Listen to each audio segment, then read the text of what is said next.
I should practice pentatonic. Everyone uses harmonic minor anyway. Cool, thanks. Actually, no, I should try writing a riff with it.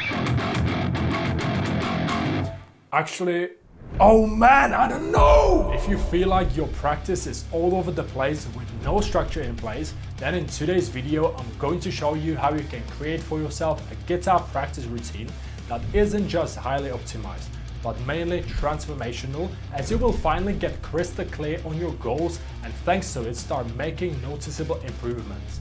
And for those who are new here, then welcome. It's so great to have you here. My name is Lukas and I help guitar players to get over that intermediate rut to finally get their playing where they always wanted to be. If interested, links in the description and let's get started. Do you remember the time when you first joined the gym?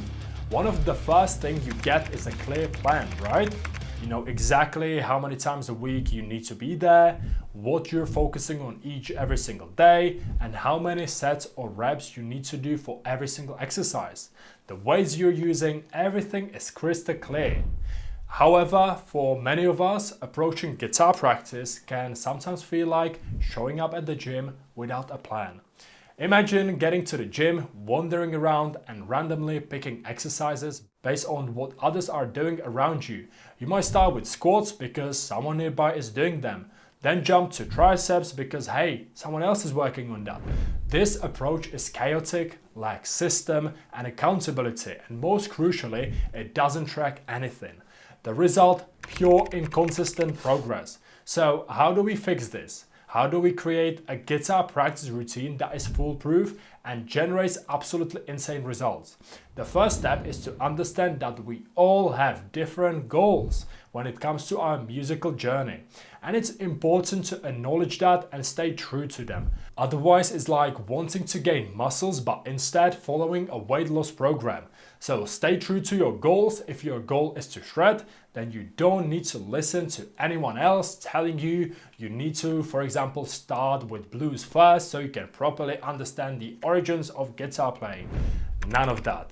If you want to play fast, then focus on playing fast. If blues is your passion, then immerse yourself in blues scale and progressions. It's all about focusing on what's the most important to you right now, whether that's wanting to master sweep picking, arpeggios, increase your speed with alternate picking, or nail a complex metal riff or a solo. Having a clear, specific objectives will focus your practice and allow you to track your progress effectively.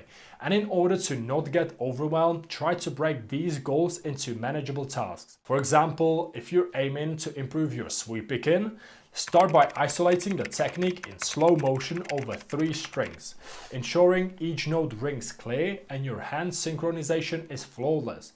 Gradually increase your speed and string count, and then once you nail the key movements, go and apply these arpeggios in musical contexts, such as solos from your favorite songs.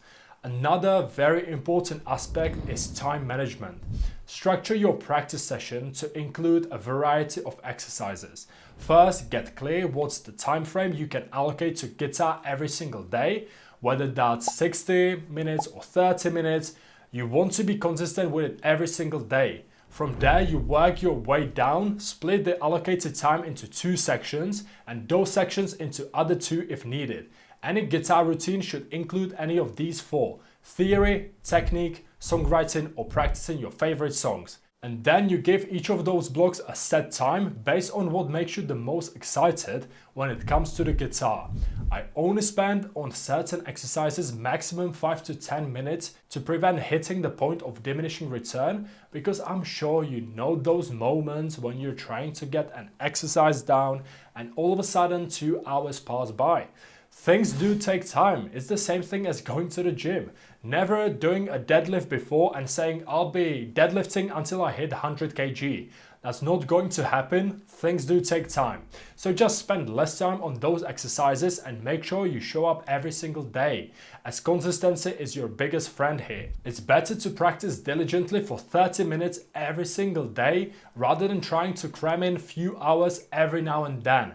Just like building muscles at the gym, Consistent, focused effort is what leads to big gains in your playing. Next, accountability and tracking progress are key. You can keep a practice journal or use a digital tool to record what you've worked on, including the tempo, the number of repetitions, and any improvements or areas of difficulty. This log will not only keep you accountable, but also show you where you're making the progress and where you need to push a bit harder. For me, the best thing I use is just a simple Guitar Pro, where I mark every single exercise and its speed. So the only thing I've got to do at the beginning of my practice session is just to hit play, without having to keep looking through all of the different files for every single exercise and just losing the time. Also, by incorporating variety and challenges into your routine will also prevent you from getting bored and hitting that plateau. You can set weekly challenges for yourself, like mastering a particularly tough solo or improvising over complex chord changes. These challenges should push you slightly beyond your comfort zone, promoting growth and keeping your sessions exciting. Lastly, don't forget to celebrate the small victories along the way. Every time you master a new skill or a piece, take a moment to enjoy your progress. These milestones are crucial for maintaining motivation and enthusiasm on your musical journey. And if you're still struggling with setting up your routine and want to have an in-depth chat about your current situation, then there is a link in the description that explains it all. You don't have to click it. I really don't mind if you do click it or not. But if you feel like you had enough of being stuck with your playing and just going in a circle, then feel free to check it out. And that's all for today's video, where hopefully you now know how you can take your guitar practice from standard to killer. Remember, with a clear plan, consistency in place, and the right mindset, you'll start seeing remarkable improvements in your playing. I want to thank you so much for sticking around to watch this video all the way to the end. You're the pure reason why I make these videos. So if you're still here, then make sure to let me know in the comments below. And if you decide to support this channel by subscribing to it, then that would really make my day. And I would just love you for the support you're giving me. So thank you so much for doing that if you want to. Thanks again for being here. Keep the guitar alive, and I'll see you in the next video. Bye!